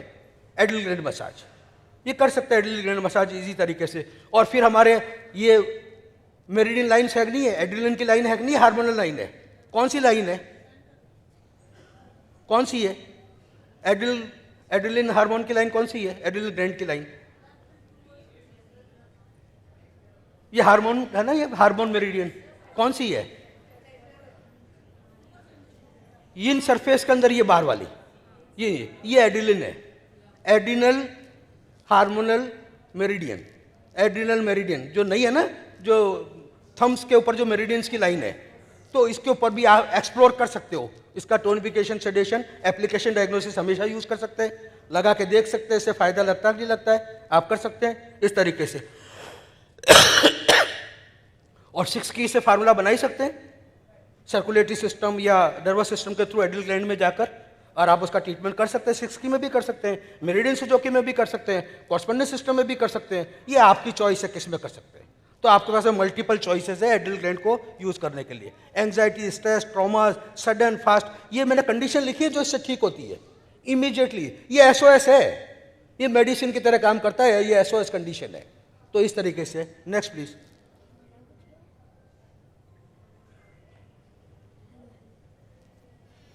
ये अभी टाइम नहीं मिलेगा, माइट्रोकॉन्ड्रिया की भी बात करना चाहता था मैं, कम सुजोग से, क्योंकि माइट्रोकॉन्ड्रिया के बारे में आजकल अवेयरनेस कितनी बड़ी है। ये पावर हाउस है हमारी सेल का। हमारी सेल काम ही इसकी वजह से करती है, माइट्रोकॉन्ड्रिया की वजह से। और माइट्रोकॉन्ड्रिया की हेल्थ को बिगड़ने की वजह से हमारी बीमारी आ रही है, इसकी वजह से। तो हम सुजोग के अंदर क्या एक्सप्लोर कर सकते हैं? ऐसा नहीं कि मैंने ये कर लिया। देखो आज जो बातें हैं उसमें एकेडमिक भी है, कुछ एक्सपीरियंस है, ज़्यादा एक्सपीरियंस्ड नहीं है, मतलब ये अनुभूत नहीं है, लेकिन एक स्कोप आपको दिखा रहा हूं और डेफिनेटली मुझे लगता है कि ये काम करना चाहिए, कि एक रीजनिंग के साथ हम बात कर रहे हैं, तो बाद में बात करेंगे माइटोकॉन्ड्रिया के ऊपर। Next please, next. ये मेरिडियन सुजोकी की प्योर बात, अभी तो मिली जुली बात कर दी मैंने, कॉरस्पॉन्डेंस भी कर दी, मेरिडियन सुजोकी की भी कर दी, थोड़ी बहुत मैंने आपको सिस्की की भी बात कर ली, मिली जुली बात हो गई। मेरे पास टाइम कितना भाई? नहीं प्लीज, सब लोगों का टाइम है, सबकी इंपॉर्टेंस है। धर्मेश भाई मेरे को बता दो कितना टाइम है, या बंद कर दूं मैं? नहीं तो नेक्स्ट सेशन में ले लूंगा बाकी क्लास। प्लीज टाइम बताओ मेरे को। क्या मेरे को बताओ मेरे? नहीं प्लीज, वो लोगों को आगे का भी होगा ना। है 1 घंटा हो गया ना? हो गया नहीं हुआ ना अभी? 1 घंटा तो है ना? ठीक है ओके। अभी थोड़ा टाइम तो है? हाँ मिल गया, तो वो मेट्रो की परमिशन लेके आया ना मैं पीछे से। तो कुछ प्रैक्टिकली मजा आ रहा है कि नहीं आ रहा है? ये कहने का मतलब है, it is not like I am able to do this, every one of you are able to do this. सोचना शुरू करो, पढ़ना शुरू करो, अपने ग्रुप के साथ में इंटरेक्ट करना शुरू करो, सीनियर से सीखना शुरू करो, और हमेशा एक अच्छे लर्नर बन के रहो, लर्नर बन के रखो। मुझे कोई शर्म नहीं है, मैं मेरे स्टूडेंट से भी सीखने के लिए तैयार हूं, और उल्टा प्राइड है मेरे लिए कि अगर मेरा स्टूडेंट मुझसे आगे है, मेरे से अच्छी नॉलेज है, मेरे से अच्छा काम कर रहा है, तो ये मेरे लिए तो प्राइड की बात है ना, इसमें प्राइड की बात है। तो ये अच्छी बात है, तो हम सीखें। तो हमें देखा मेरिडियन सुजोकी के बारे में आप लोग जानते ही हैं, पूरा नाम एनर्जी फ्लो थेरेपी है। और जैसे नितिन ने बोला कि क्योंकि जब मैं उनको पढ़ा था तो एनर्जी फ्लो थेरेपी के नाम से इसको पढ़ाता था, तो आज भी उनको वही बातें, वही तरीके याद हैं, वही डायग्नोसिस के तरीके हैं। मैं आपको बात करता हूँ मेरिडियन सुजोकी के ट्रीटमेंट की। जहाँ तक बात है, मैं मेरी क्लास के अंदर आधे घंटे के अंदर ट्रीटमेंट सिखा देता हूँ। 4 दिन की अगर क्लास फुल डे की है, 4 घंटे की, तो पहला जो सेशन होता है, पहला सेशन 2 घंटे का मान लो, उसके अंदर निडल से ट्रीटमेंट करना, सीड से ट्रीटमेंट करना, और कलर बाद में, क्योंकि कलर पहले इंट्रोड्यूस ही नहीं करता हूँ, या मैग्नेट से ट्रीटमेंट करना, सारी मॉडलिटी ट्रीटमेंट के सिखा देता हूँ पहले सेशन में। और फिर कहता हो गई क्लास खत्म। वो कल नितिन ने बोला ही था ना कि वो पहले दिन वो बड़ौदा में क्लास होता, मैंने कहा भी 1 दिन पढ़ा दिया, हो गई क्लास, और क्या है, बस मेरिडियन सुजोकी खत्म, EFT खत्म। तो क्या हम तो पैसे तो 4 दिन के दे के गए हैं। हमने तो बोला 4 दिन, बोला ही है मेरे को कि सर क्लास तो 4 दिन की है। मैं कहा 4 दिन मजे करेंगे, बाकी 3 दिन और क्या करेंगे? 4 दिन मत, मैंने 1 दिन में कर दिया 4 दिन का काम। पर कहने का मतलब बाकी 3 दिन किस में जाते हैं? ये डायग्नोसिस में जाते हैं। Diagnosis is easy as well as difficult. Easy कब है? जब आपका स्पेक्ट्रम वाइड हो जाए तो इजी है। डिफिकल्ट कब है? जब आप स्ट्रगल करने लगो कि क्या करें क्या ना करें। तो इसलिए डायग्नोसिस कहता कैसा हूं? To process lot of information to reach a conclusion. एक चीज से डायग्नोसिस नहीं होता है। कभी किसी का एज ग्रुप देखते हैं, किसी का एनवायरनमेंट देखते हैं, किसी का कॉन्स्टिट्यूशन देखते हैं, किसी की इमोशन देखते हैं, किसी की हाइट देखते हैं, किसी का बॉडी स्ट्रक्चर देखते हैं, किसी की मेंटल कैरेक्टरिस्टिक देखते हैं, और फाइनली देखते हैं कि हाँ ये कोरोबरेट होता है और इससे इसका ये डायग्नोसिस बनता है। तो ये डायग्नोसिस इंपॉर्टेंट है कि ट्रीटमेंट इंपॉर्टेंट है? ट्रीटमेंट तो मैं यहां पर जितने बैठे सारे मैं बोल दूं जे टोनिफिकेशन कर दो, सभी कर देंगे। मैं कह देता हूं के सेडेशन कर दो, सब कर देंगे। अरे भाई जे टोनिफिकेशन कब करूं या के सेडेशन कब करूं, यही तो मुद्दे की बात है। तो ये मुद्दे की बात है, तो ये डायग्नोसिस का पार्ट है। तो थोड़ा सा कवर करेंगे डायग्नोसिस के बारे में। मेरिडियन सुजोकी अगेन बहुत बढ़िया कॉरस्पॉन्डेंस सिस्टम की तरह, जो similar, without any difficulty, without any professional approach, बिना किसी डीपर अंडरस्टैंडिंग और लर्निंग के लिए जो दूसरा सब्जेक्ट है साइमल्टेनियसली कॉरस्पॉन्डेंस सिस्टम के साथ में इनकॉर्पोरेट कर सकते हो। Meridian Su Jok and correspondence made a perfect harmony. यानी आपने कॉरस्पॉन्डेंस भी किया, मेरिडियन सुजोकी टोटल किया, इसको कहते हैं सोने में सुहागा। क्या कहते हैं इसको? दोनों का कॉम्बिनेशन परफेक्ट कॉम्बिनेशन है। आप कॉरस्पॉन्डेंस भी कर दिया, मेरिडियन सुजोकी भी कर दिया, ये परफेक्ट है। और उसी की तरह से सरल है, 12 लाइनें देखनी है, उसका टोनिफिकेशन सेडेशन का तरीका देखना है। मैग्नेट यूं लगाऊं कि यूं लगाऊं, और आपको नहीं मालूम है यूं लगाऊं, भाड़ में जाऊं, नहीं मालूम है, मुझे नहीं मालूम कैसे लगाऊं, लगा के देख लो। पेशेंट को इंप्रूवमेंट है तो ठीक है, नहीं ठीक है तो बदल दो। इतना ही तो है मेरिडियन सुजोकी, और क्या है भाई? क्यों दिमाग में लगाओ टोनिफिकेशन करूं, सेडेशन करूं? अरे भाई छोड़ दो ना टोनिफिकेशन सेडेशन, लगा के देख लो, लगा के देखो। यानी पेशेंट को अगर राहत मिलती है तो आपने जो सोचा ठीक है, अगर राहत नहीं मिले तो क्या करो, बदल दो भाई, और क्या करना है, इतना से तो काम करना है ये मेरिडियन सुजोकी, कहां इसमें डिफिकल्टी बात है। और फिर भी ठीक नहीं है तो मेरिडियन को बदल दो, पहले तो मैग्नेट को बदलो, मैग्नेट बदलने आपने टोनिफिकेशन किया नहीं काम किया, सेडेंशन किया नहीं काम किया, अरे उस मेरिडियन को छोड़ो भाई, दूसरे मेरिडियन को लो, खत्म, ये हो गई मेरिडियन सुजोकी। है कहां meridian Suzuki, meridian Suzuki, meridian Suzuki, कोई मेरिडियन सुजोकी, बिल्कुल सरल, कॉरस्पॉन्डेंस सिस्टम से भी ज्यादा सरल। क्यों, कॉरस्पॉन्डेंस सिस्टम में एनाटॉमी जानो, अरे हार्ट लेफ्ट में है, राइट में है, सेंटर में है, ऊपर है, नीचे, पहले तो ये सीखो, लीवर राइट में है, बड़ा है, छोटा है, कैसा है, पहले वो देखो, फिर उसकी इमेज यहां पे लेके आओ, विजुअलाइजेशन, लीवर में सर कहते हैं विजुअलाइज करो लीवर को, अरे विजुअलाइज करे, लीवर पता ही नहीं है तो विजुअलाइज किसको करे भाई। आप मेरे से पीछे क्या बातें करते हो कि मुझे मालूम है। तो मैं यही तो कहता हूं आपको, विजुअलाइजेशन, इमेज देखो लीवर की, पहले एक मेंटल इमेज, लीवर हार्ट कैसे पल्सेटिंग हार्ट है, वो पल्सेटिंग हार्ट आपका यहां आना चाहिए, वो इमेज छोटी करके इमेज एग्जैक्टली वहां पर हार्ट है। अरे तो हार्ट है कहां पर, ये सेंटर में है कि सेंटर से लेफ्ट में है कि राइट में है कि ऊपर, वो नहीं, इसका मतलब कॉरस्पॉन्डेंस सिस्टम में सर्टेन लेवल की एकेडमिक्स चाहिए आपको। नो योर बॉडी, मैंने 3 चरण बता दो ना, नो योर बॉडी, पहले तो शरीर की जानकारी लो, फिर रेफरेंस लाइन की जानकारी लो। मैंने 3 पार्ट बना रखे हैं कॉरस्पॉन्डेंस सिस्टम सिखाने के, आपको मालूम है। पहला क्या, know your body, correspondence system बाद में है, पहले तो शरीर को जानो, हार्ट कहां पर, लीवर कहां पर, लंग्स कहां पर, कैसे काम करता है, क्या काम करता है, नहीं काम करे तो कौन से रोग होते हैं, फिर तो यूज करोगे, नहीं तो कैसे करोगे। तो नो योर बॉडी, और उसके बाद में जान लिया तो उसको, यहां हाथ पूरी बॉडी जैसा तो नहीं है, ये डॉल तो नहीं है, हाथ है, बॉडी से सिमिलर है, सेम थोड़ी है, सेम थोड़ी है कि मेरा कान है इसका कान मरोड़ दूं, है का कान यहां पर। तो फिर रेफरेंस लाइन की जानकारी चाहिए, तो सेकंड का बोलता हूं नो दी रेफरेंस लाइन, क्या कहता हूं, नो दी रेफरेंस लाइन। और तीसरा क्या कहता हूं, नो द 6 स्टेप प्रोसीजर। फिर प्रोसीजर जानो, ये 6 स्टेप में अब मैंने शरीर की जानकारी है, रेफरेंस लाइन की जानकारी है, और उसके बाद में स्टेप बाय स्टेप उस एरिया में कैसे पहुंचूं और फाइनली कैसे निकालूं। Thank you. ये तीसरा स्टेप है, उसके बाद में कॉरस्पॉन्डेंस सिस्टम शुरू होता है। ये स्टैंडर्ड है, ये इंसेक्ट है, ये मिडी है, ये पार्शियल है, इसको ऐसे यूज करो, इसको ऐसे प्रेशर दो, इसको ये करो, निडल लगाओ, ये लगाओ, ये बात की बात है। ये तो पहली तो ये बात है, तो कहना मतलब थोड़ा मुश्किल है। मेरिडियन सुजोकी में तो है क्या मुश्किल, 12 सीधी लाइन है, वो तो पहले डी और एल का जो क्रॉस था वो भी प्रोफेसर पार्क्स ने सीधा कर दिया, वो भी हेडेक खत्म कर दी, लो सीधी लाइनें हो गई।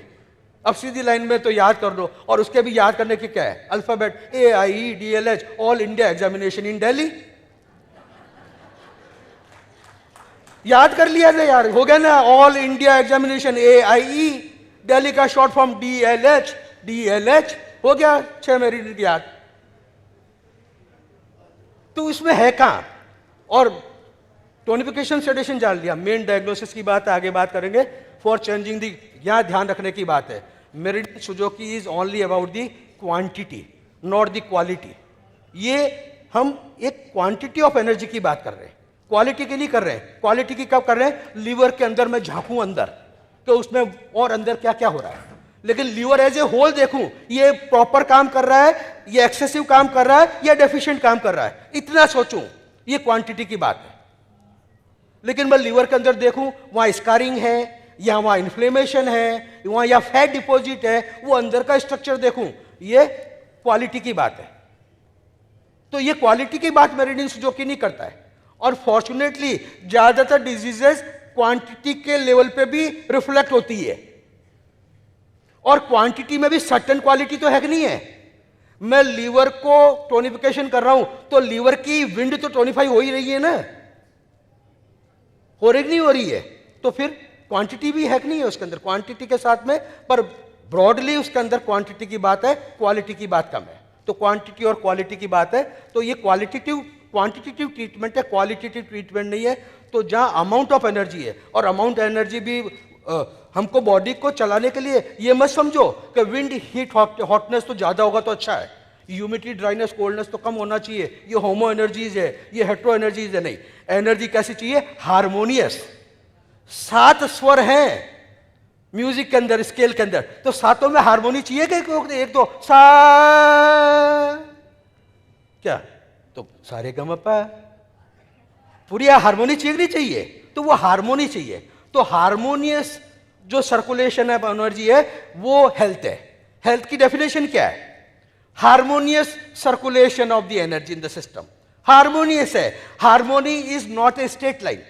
पहले ये हारमोनी नहीं है कि ये एक रिजिड लाइन है, ये बिल्कुल ये हारमोनियस, इसी लाइन में आपको चलना है, ये harmony, not like a, not rigid line. Harmony is a like a wave, flexibility है उसके अंदर। तो अगेन डिजीज की दूसरी डेफिनेशन क्या है? Losing the flexibility. Rigidity of the energy system is the disease.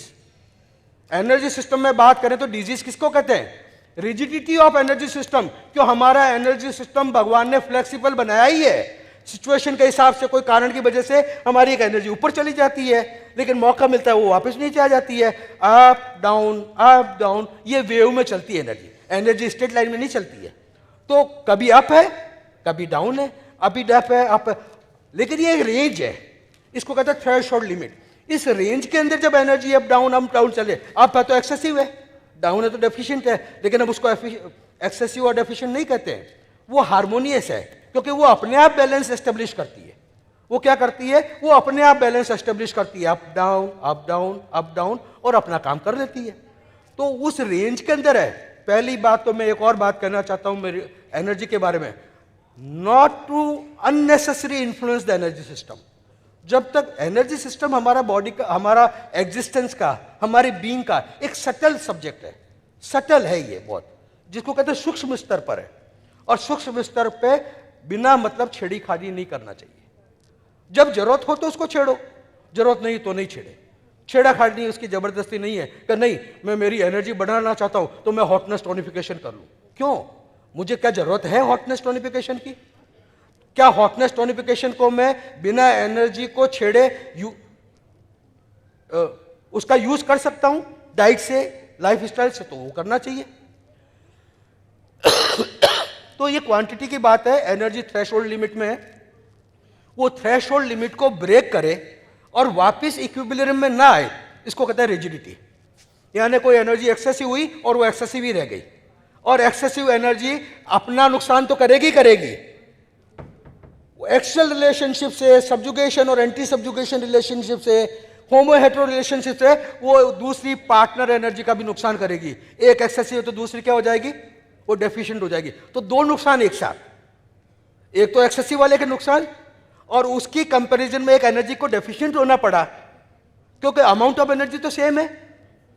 ये बढ़ गई तो दूसरी कम हो गई, तो कम हो गई तो उसका भी नुकसान। तो उसको दोनों को हैंडल करने के लिए हम टोनिफिकेशन सेडेशन से उसको इक्विलिब्रियम में एस्टेब्लिश करते हैं। तो हम ट्रीटमेंट में क्या करते हैं? To make the energy system again flexible. तो फ्लेक्सिबल करते हैं। तो फ्लेक्सिबल के लिए पहले तो खुद फ्लेक्सिबल हो जाओ। मैं अगर रिजिड हूं तो मेरा energy system is bound to be rigid. ये समझो, ये रोग आते क्यों है भाई? क्या लगता है आपको? कौन लोग आपको अच्छे लगते हैं? जो सब में मिक्सअप हो जाते हैं। घर में फैमिली मेंबर में भी बात कर लो, अगर जॉइंट फैमिली है, आपको कौन से लोग प्यारे हैं? जो सबके साथ मिक्सअप हो जाते हैं, ये जो तो फ्लेक्सिबल। तो पहले तो खुद को फ्लेक्सिबल होना पड़ेगा।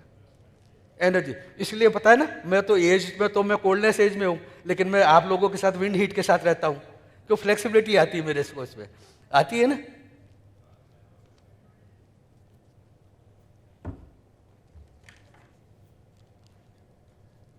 Okay, right. तो ये एनर्जी सिस्टम की फ्लेक्सिबिलिटी को यूज करने के लिए, कहने का पहले एनर्जी को यूज करने के लिए पहले एनर्जी को समझना पड़ता है। और मेरे को प्रोफेसर पावजू के वर्ड्स अच्छी तरह याद है। अगर आपको विंड की बात है तो you should become like a friend with the wind. आपको पता होना चाहिए कि विंड का रोल क्या है, विंड के कैरेक्टरिस्टिक्स क्या है, विंड नेचर में क्या रोल प्ले करती है, और जो नेचर में रोल प्ले करती है उसका रिफ्लेक्शन अगर बॉडी में होगा तो उसका क्या रिफ्लेक्शन होने वाला है।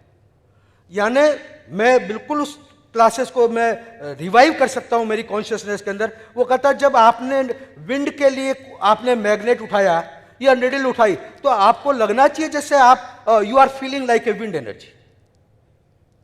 हीट है तो आपके हीट का सेंसेशन आपके फिंगर्स के अंदर, आपके हाथ के अंदर, बॉडी के अंदर आना चाहिए। तो ये कब आएगा? जब you become homo with the energy. जिस एनर्जी को आप यूज करते हो उसके साथ में क्या होना चाहिए? होमो होना जरूरी है। हेट्रो माइंड से ट्रीटमेंट करेंगे तो नहीं हो सकता है। हेट्रो यूज तो कर रहे हैं विंड और माइंड के अंदर चल रही है और कोई एनर्जी, ये कॉन्शियसनेस है।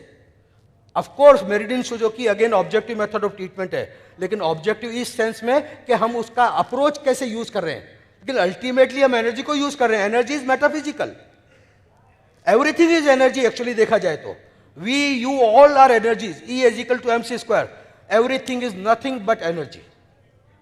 हम क्या है, हमारा एक डिफरेंट मैनिफेस्टेशन ऑफ एनर्जी है, ये मैनिफेस्टेशन है। तो quantity of energy, next please, objective method of treatment है ये आप देख लो। हाँ, एनर्जी सिस्टम प्रोफेसर पाल ने बोला ही है उसके बारे में, क्या बोला, it is one of the most fundamental system, most fundamental system. Next please, next.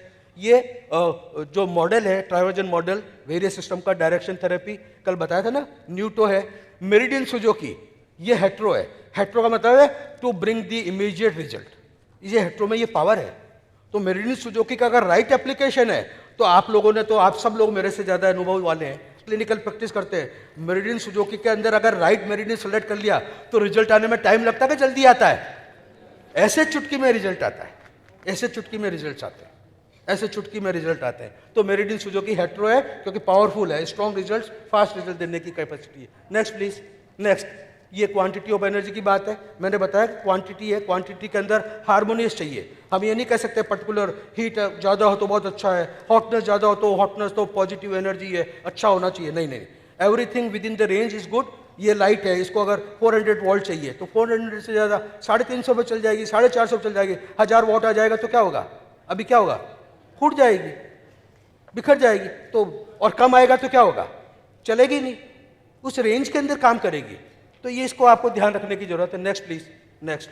ये amount of energy, next, next. Excessive वो ठीक है, नेक्स्ट प्लीज, नेक्स्ट। ये लॉन्ग मेरिडियंस को यूज करते हैं आप लोग, करते हैं, अच्छे रिजल्ट्स हैं लॉन्ग मेरिडियन। ऐसा कोई एक कुछ बता सकते हैं कौन सी ऐसी पैथोलॉजीज है जब हमको लॉन्ग मेरिडियन को सोचना चाहिए कि यार इसमें लॉन्ग मेरिडियन का इन्वॉल्वमेंट हो सकता है? क्योंकि ऐसा तो पेशेंट तो आएगा नहीं, सर मेरा एलआई टोनिफिकेशन कर दो ना प्लीज, ऐसा आके थोड़ी कहेगा पेशेंट थोड़ी कहेगा मेरा बीसी सेडेशन कर दो। आपको तय करना पड़ेगा बी लूं, सी लूं या बीसी लूं।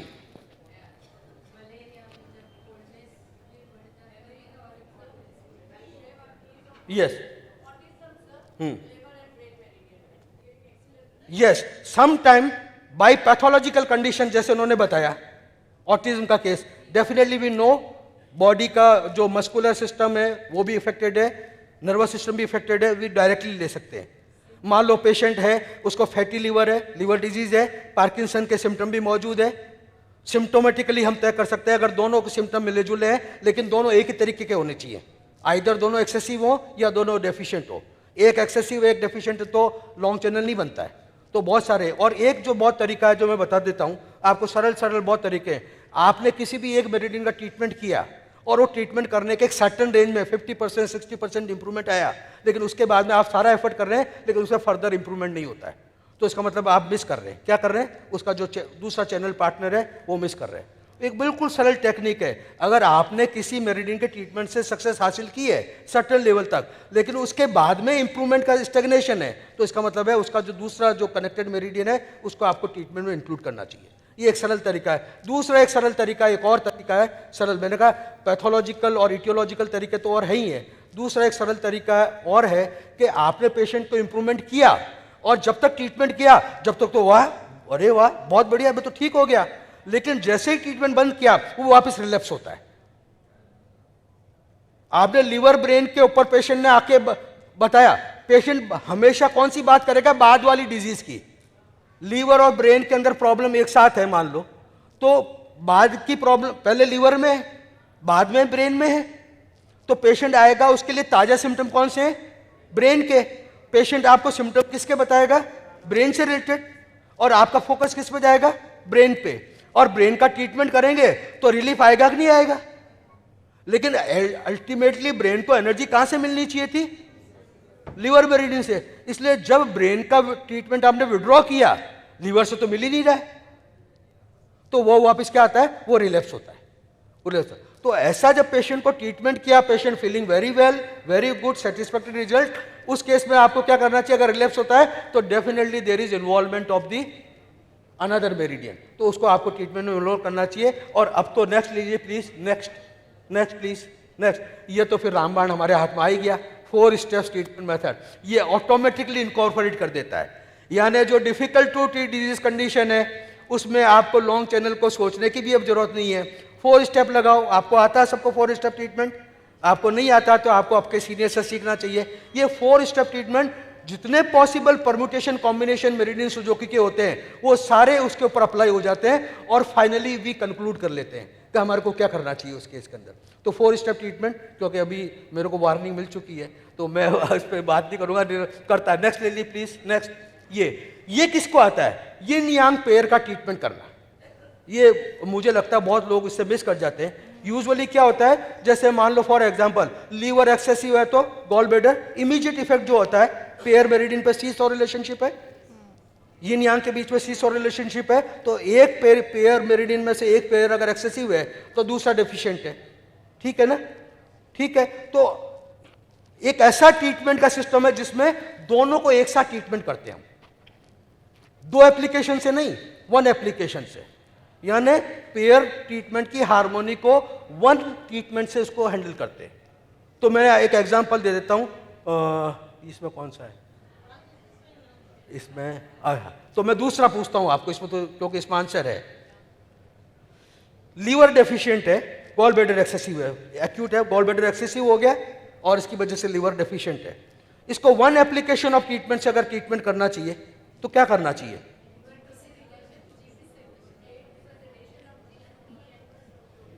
पहली बात तो बाहर मैग्नेट से करना चाहिए, ब्योल मैग्नेट से करना चाहिए। ये ट्रीटमेंट खाली ब्योल मैग्नेट से ही हो सकता है। पहली बात, बाहर मैग्नेट से नहीं हो सकता है। बाहर magnets look like treating 2 meridian separately, it is not 1 application. तो किससे होना चाहिए ये? ओनली बाय ब्योल मैग्नेट। किससे होना चाहिए? ओनली बाय ब्योल मैग्नेट। और इसका सिंपल थंब रूल है, कंफ्यूजन में नहीं आओ, एक्सेसिव जो मेरिडियन है, चाहे लीवर एक्सेसिव है या गॉल ब्लैडर मेरिडियन है, एक्सेसिव मेरिडियन के ऊपर व्हाइट टॉप मैग्नेट और डेफिशिएंट वाले पे येलो टॉप मैग्नेट। बिल्कुल सरल, दिमाग लगाने की जरूरत ही नहीं है। सरल हो गया कि नहीं हो गया आप लोगों के? यानी अगर लीवर एक्सेसिव है तो लीवर के पॉइंट के ऊपर, यानी डिस्टल जॉइंट के ऊपर, किसके ऊपर? डिस्टल जॉइंट के ऊपर, लीवर मेरिडियन के ऊपर white top, gall bladder meridian पे येलो टॉप। और अगर गॉल ब्लैडर एक्सेसिव है तो गॉल ब्लैडर पे व्हाइट टॉप, येलो पे white top, gall bladder white top, yellow पे येलो टॉप। इस तरीके से हम दोनों लगा सकते हैं। Next please, next.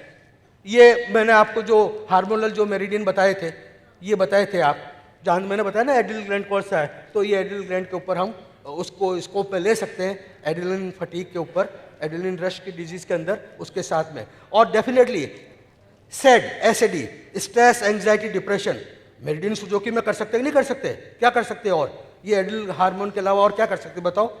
बताओ क्या कर सकते हैं? और क्या कर सकते हैं? Yes, very good. ये तो इमोशनल लेवल की प्रॉब्लम है ना भाई, तो ये कौन सी है? एगनी, ह्यूमिलिटी है या तो, और ज्यादा से ज्यादा अगर वो थोड़ा सा इस तरफ देखें तो सैडनेस यानी ड्राइनेस है। तो एक अकेली एनर्जी है जो दोनों को कंट्रोल कर सकती है, वो जॉय टोनिफिकेशन भी कर सकती है। कर सकती नहीं कर सकती? तो मेरिडियन सुजुकी का हम इमोशनल ट्रीटमेंट में भी यूज कर सकते नहीं कर सकते? जॉय टोनिफिकेशन, जॉय टोनिफिकेशन या सेटिस्फैक्शन टोनिफिकेशन। ये सेटिस्फैक्शन एनर्जी पे तो मुझे बहुत बोलना है, पर अभी टाइम मुझे नहीं है, क्योंकि सेटिस्फैक्शन एनर्जी को नहीं समझेंगे, ये कंट्रोल लेवल है। इसको समझना 5 एनर्जी को समझने से भी ज्यादा जरूरी है कि आप हॉटनेस एनर्जी को समझो। ये हॉटनेस एनर्जी अपना तो काम करती ही करती है, बाकी एनर्जी से भी काम वही करवाती है।